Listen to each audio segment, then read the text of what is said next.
Uroš Korun, tekma proti Celju. Kot smo rekli že pred tekmo, Celje vam ne ustreza in to se je tudi izkazalo. Ja, res je. Nekako smo prejeli 2 zadetka po naših napakah iz prekinitve, tako da ne moramo biti veseli. Sigurno smo pričakovali več od te tekme, ampak nažalost se ni išlo.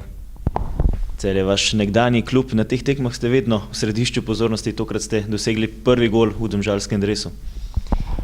Ja, no, sigurno sem vesel gola, ampak če ni pozitivnega rezultata, to ne pomeni veliko, tako da bi raje zamenjal to za zmago, sigurno. Tako da, kaj ne rečem, žalostni smo, ko smo izgubili.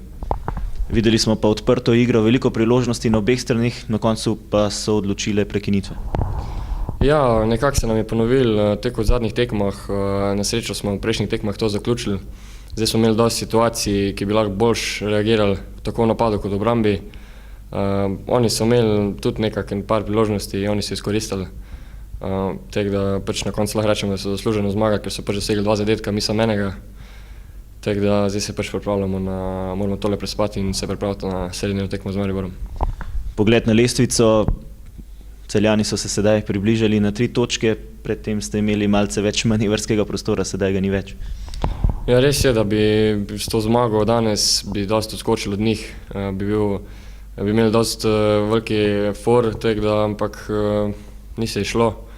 Pred nami so še 2 tekme, moramo do konca tale tedno delati profesionalno, tako se spodobi in sigurno računamo na točke tudi iz teh 2 tekem.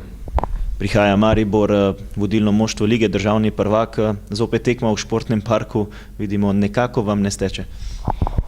Ja, no, jaz mislim, da bo ta tekma sigurno z Mariborom lažja, kot pa proti Celju, ker vsi vemo, da so oni velik favorit. Nijamo kaj za izgubiti, sigurno mi iščemo pozitivne rezultate, ampak so oni v vlogi favorita in jaz mislim, da bomo lažje igrali proti njim, kot pa danes proti Celju. Najlepša hvala in srečno.